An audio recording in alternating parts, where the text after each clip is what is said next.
Alright, so the sun is about to go down, and I am going to see how this goes.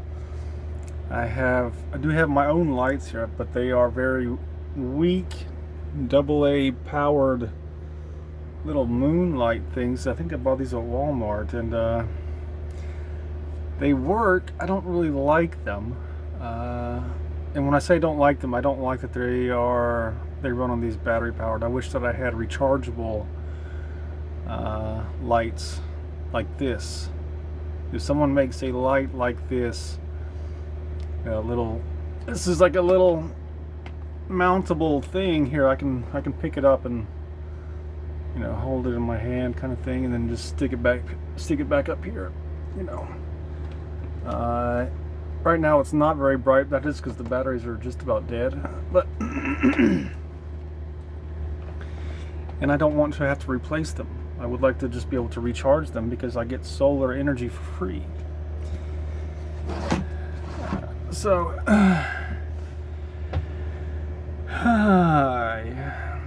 I'm going to talk about something here. I don't have a talk planned, but I have talked about this subject twice now. I made a video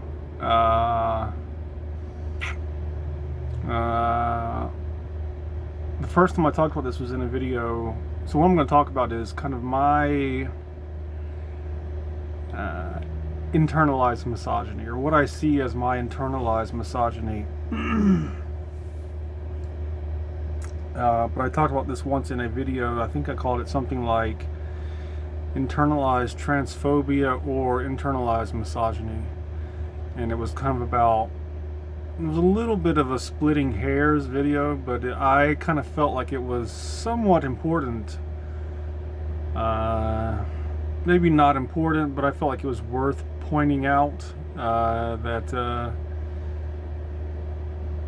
if a man has internalized transphobia, it may not be that he's so much opposed to trans people per se, but that he's actually just opposed to women. That he just has such a low opinion of women that he can't stand the thought of being one. And that is more where I'm coming at in this video, but this is not going to be comparing and contrasting internalized transphobia. I'm not interested in that so much. That could be part of it. I mean, that could be part of it, but I feel like what I said in that video is that if men had a higher opinion of women, then the internalized transphobia thing wouldn't be what it is.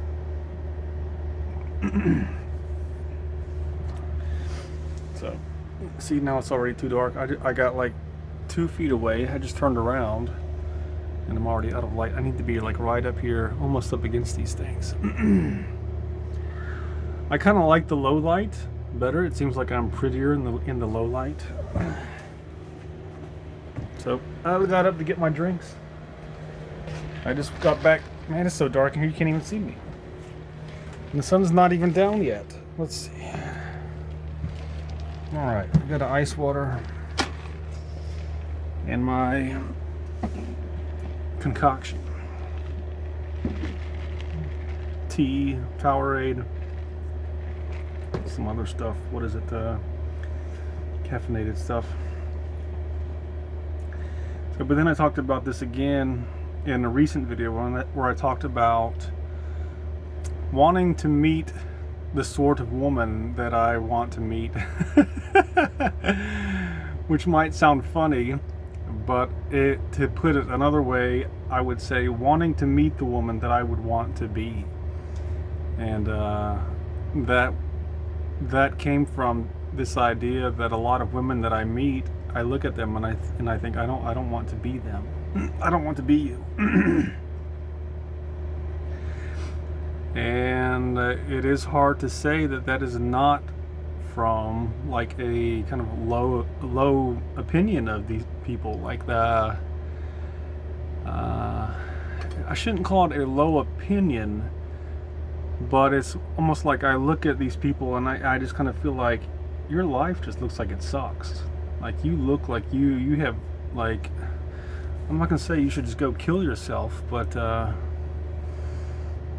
it just looks like, you know. And I sometimes I think that's because these people see themselves as women and they think the same thing. Like they just think I'm a woman, I'm powerless, I can't, I have nothing to look forward to. Like the you know, because society has like this thing, like a woman's basic aim is to get married and have kids, and I think some women look at that and they think, fuck, that's all there is for me, is to be a wife and have kids. That's my life's purpose, you know. And I gotta be married to some shithead who drinks all the time and just hates his fucking job and complains about it all day long. That's my purpose in life. You know, that's kind of how I see a lot of women. Like I just look at them and think your life is shit.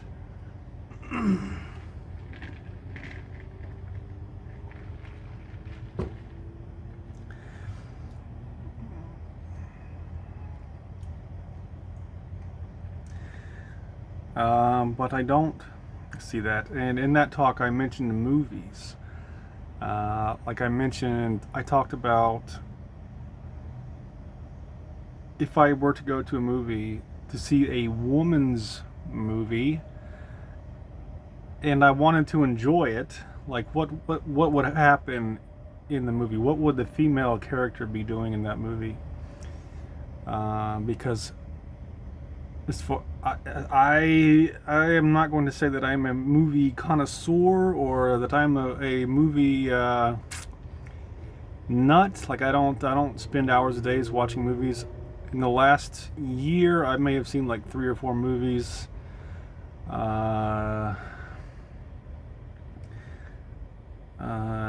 Not counting the ones that I've already seen. So like I watched Dead Poet Society recently, but that's like the 200th time I've seen that movie.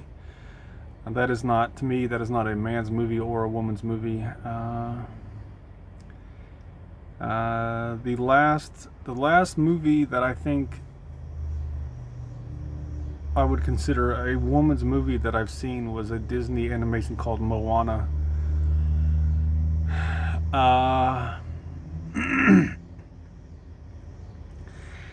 And I am calling it a woman's movie because the main character in that movie is a girl, basically. But really, there's not much difference between that movie and say just a man's movie. It's like you take a Lord of the Rings and replace Frodo with a girl, and you know that's kind of what I'm not gonna say Moana is Lord of the Rings, but I'm saying it's that kind of like adventure, you know, like doing battle with the gods sort of thing.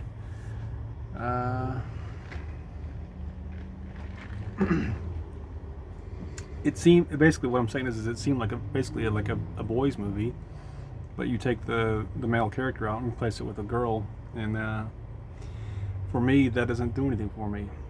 Like it just feels like what it feels like is it's very similar to the comic book thing. You see a lot of I don't think of it as women's power. Some people may see it that way. A lot of women might see it this way.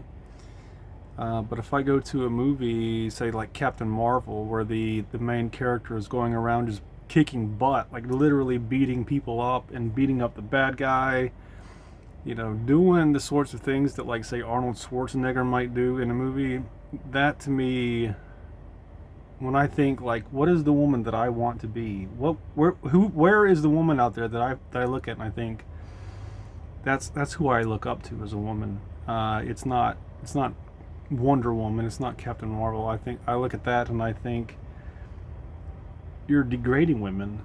You're making women look stupid because what you're saying is I have to act like a man in order to have in order to show how much value I have. Like I have to take the man's movie, substitute a woman's character in it, to show that the woman's character has value. That, I mean, that to me is just dumb.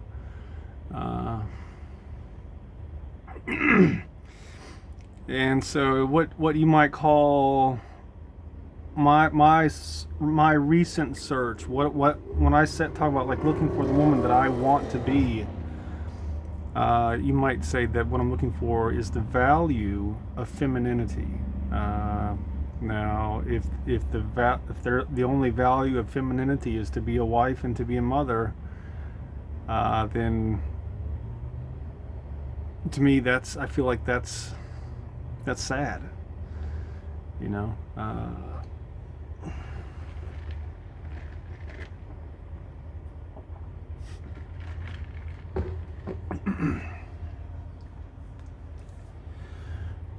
Oh.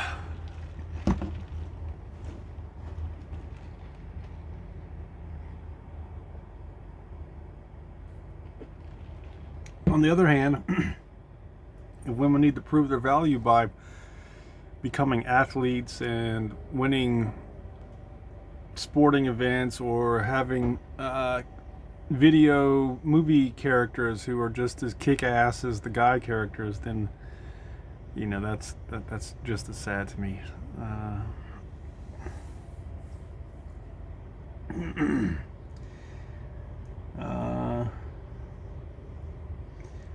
What I'm looking for, like what is the value? I didn't really. I almost feel like I should sit down and write. It's almost getting too dark now to film this. I do need. I think it's about time for some candlelight. What do you guys think?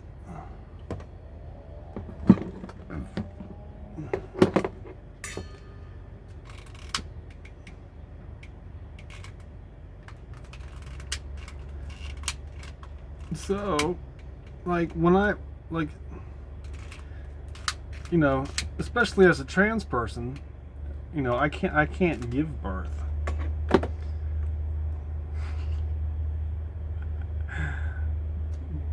Am I stating the obvious? But what I'm getting at is like, just say, you know, if the value of femininity is to have kids, to be a mother, that's like the ultimate purpose of being a woman, is to have kids.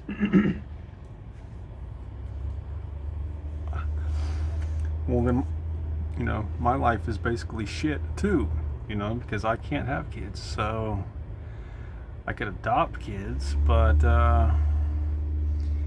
in a way, you know, I think that probably will happen.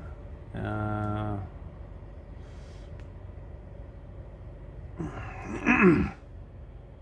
think at some point I will adopt kids.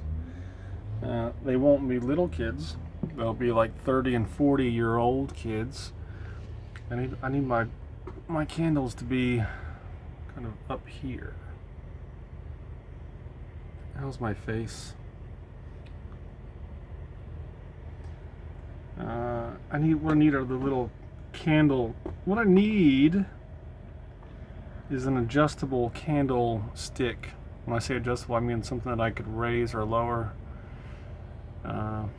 Why would that come in handy? Well, for making videos. So because having the light underneath my face just doesn't work for me. I feel like the candle should be up here somewhere. So I guess I could just scoot down like this. Now I feel like a weirdo though.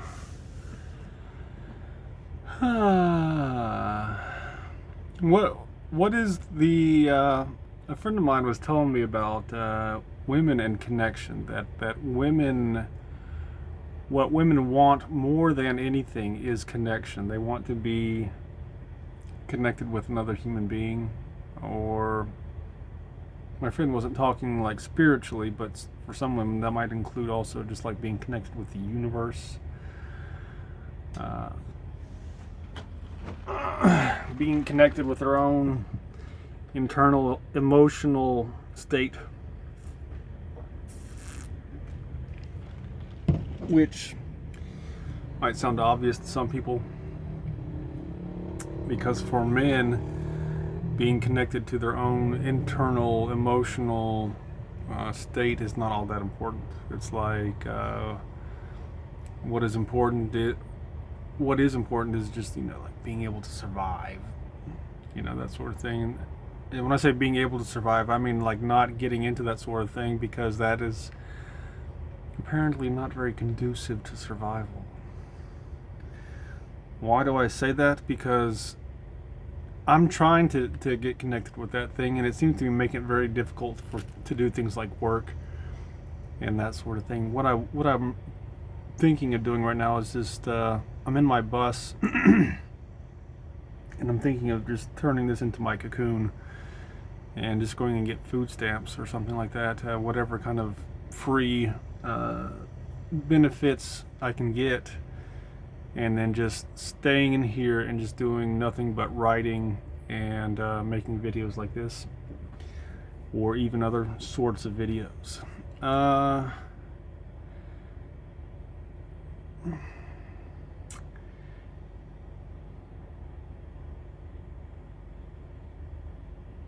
But I do, that is probably the closest thing that I've come to for what I think of as like the virtue of femininity. I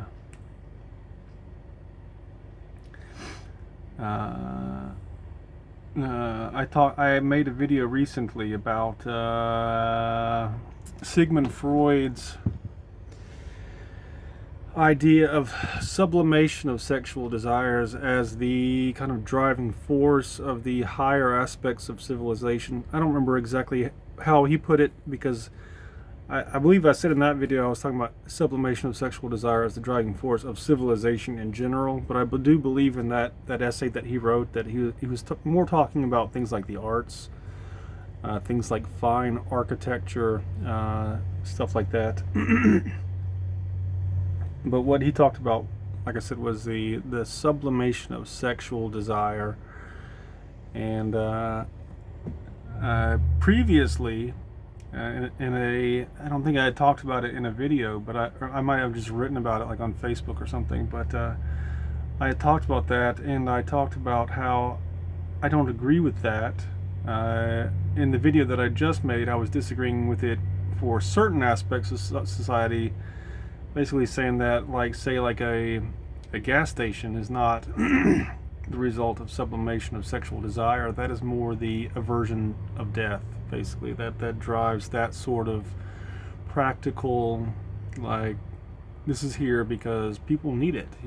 This is here because somebody learned a long time ago that they can make money by providing gas to people, and people don't want to starve to death, so they said, well, we can avoid starving to death by providing gas to people. So anyways, where is my, here it is. But even to the point about the higher aspects of civilization, I don't necessarily agree with the claim of like the arts or fine architecture. I don't necessarily agree with the claim that it is the sublimation of sexual desire, because maybe that it depends on what you mean by sexual desire, I guess, or because what I think of as the ultimate aim of sex, like for people, what is the ultimate aim of sex? The purpose, you might say, the practical purpose of sex, of course, is to reproduce. That is why, that is kind of I don't want to say that is the end result of sex, or the ultimate aim of sex, because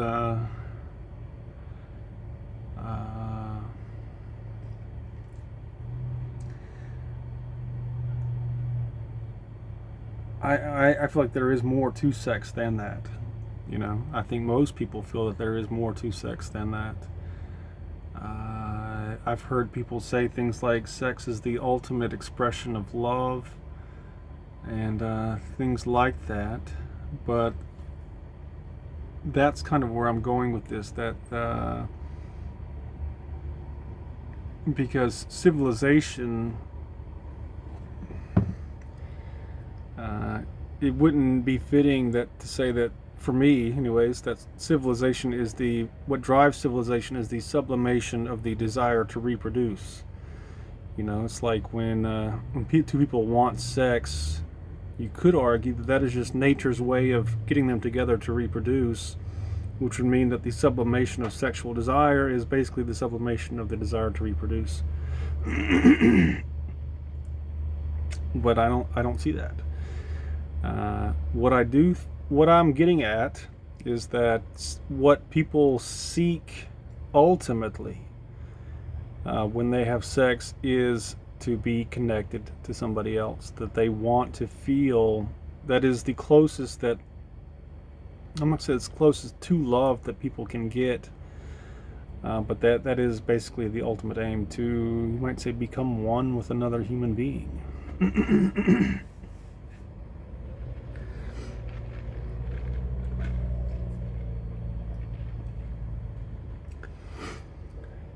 It's like in the Bible, where it talks about a man shall leave his mother and father, and I don't remember the exact language.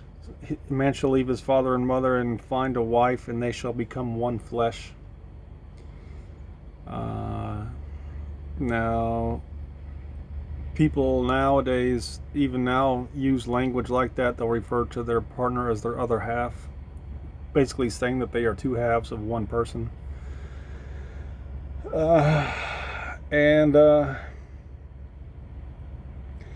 So my point now is not to say that, like, the purpose of femininity is, like I said, to be a wife or to get married, but to some degree, I do feel like that whole thing of combining two into one is part of that. That is the ultimate. That is when you talk about the sublimation of sexual desire. For me, it's not really necessarily about sex. It is more about that desire for union, to not be a separate individual, to become like one with somebody else. And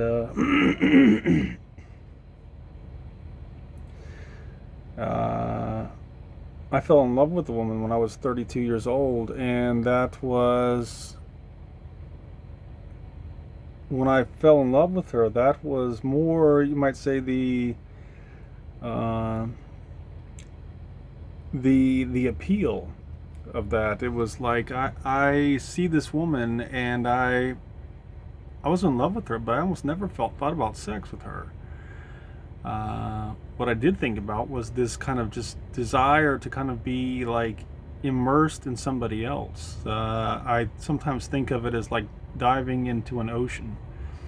Like I would see almost like this ocean that was her, and I just wanted to dive into it and just kind of swim through it like a fish. And that was the appeal of it. Like I said, I didn't even think, I hardly ever fantasized about sex with this girl. But that was, for me, the greater of the two desires, because I've seen women before and thought they were sexually attractive, but that kind of lusty feeling, that kind of like, oh, she's hot, that was not as great or as high or as sacred as this feeling of being in love, which was what I think of as the desire to like be one with somebody else.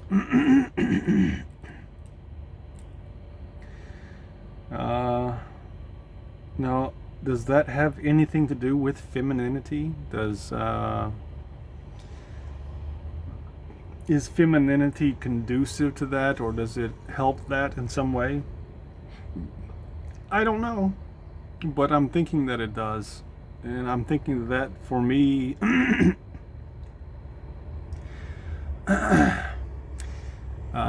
that for me is in some way. I don't want to downplay men or bash men in this case, but sometimes what I see, like when I thought about being with her, she was one of the reasons, she was one of the things that made me start to think that I am trans, and that was partly because I was 32 years old. I'm 46 years old now. I am still in love with this woman, and where was I going with that?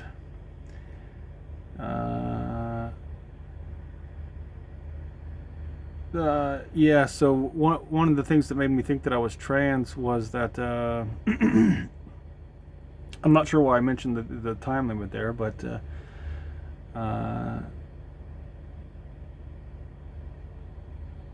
that when I would picture us together, because like I said, I didn't really picture us having sex, but I would picture us together, and a lot of times it was in this very feminine kind of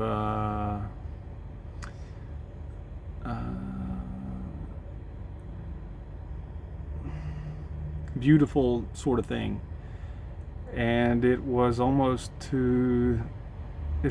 like in my own head I just felt like I can't be a man in this space, because it's almost like walking into a temple with dirty boots.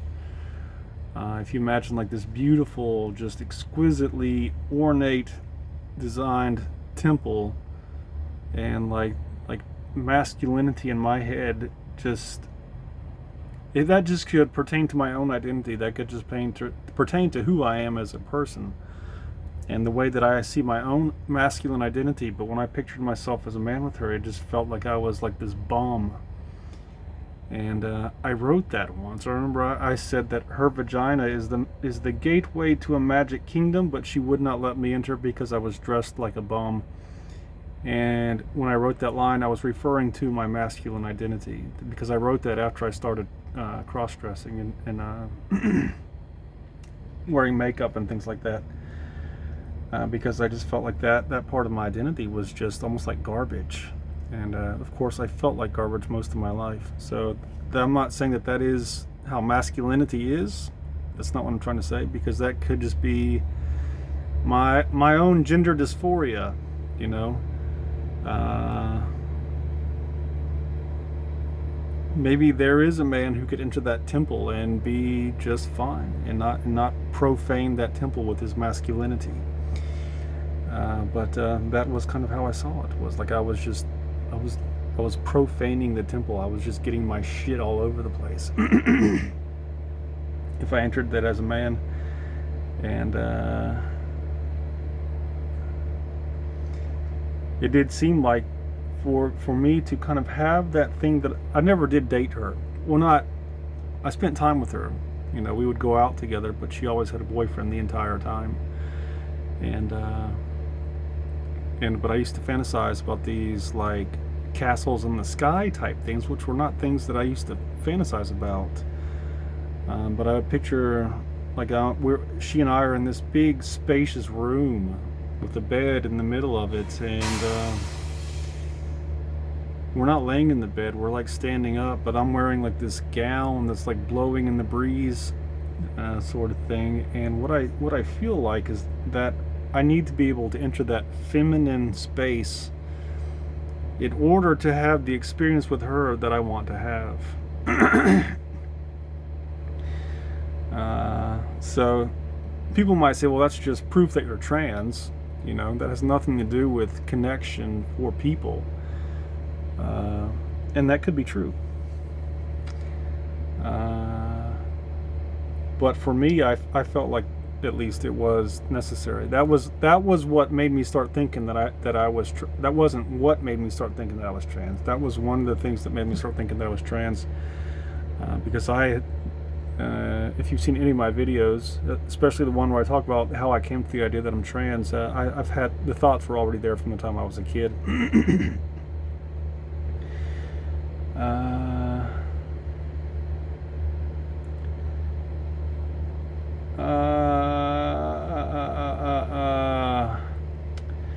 Let's see, where am I at? I am at 29 minutes, so this may be a short one.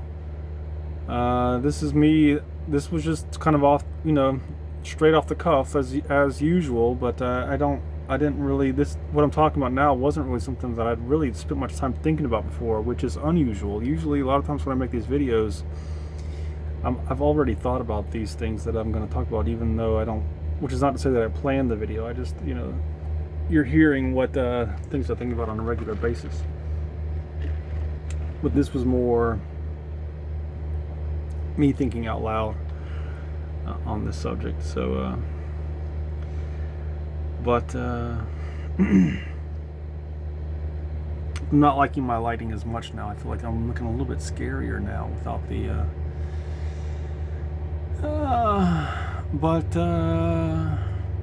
yeah.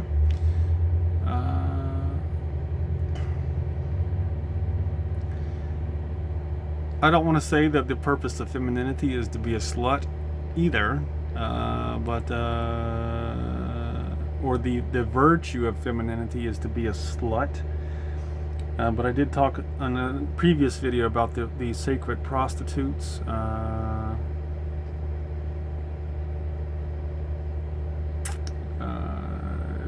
Both male and female in ancient religion. That's something I'm not going to get into that. You can look that up for yourself.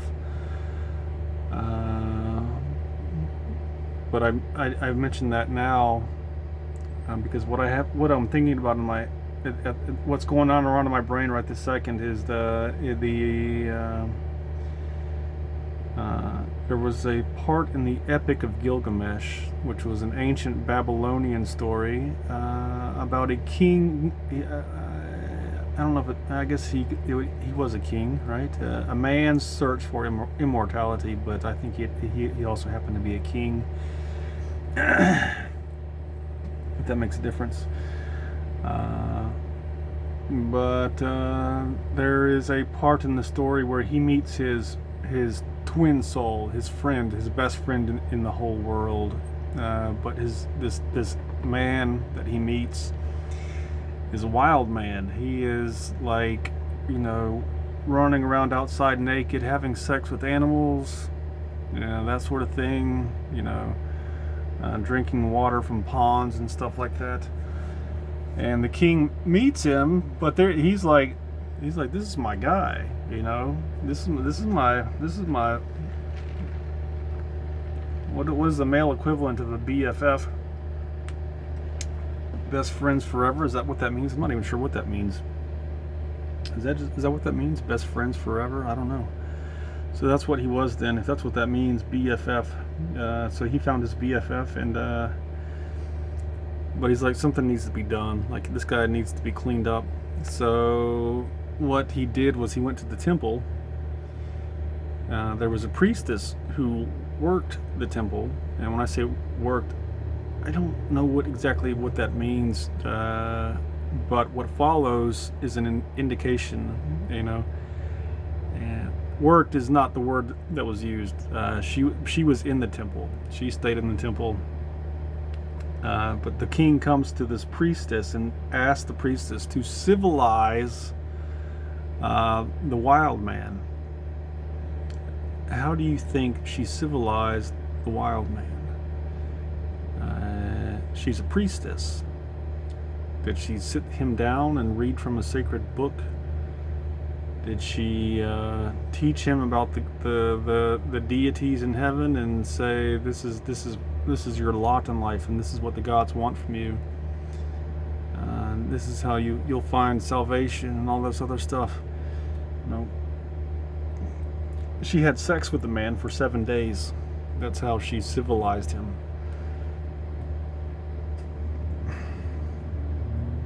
That was his education.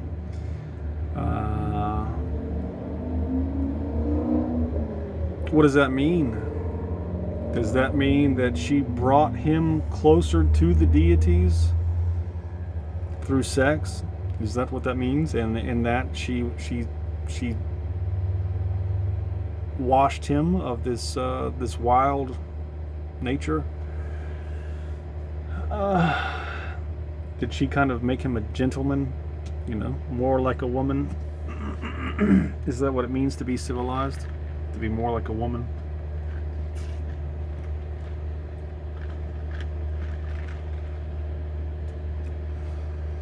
I will stop right there.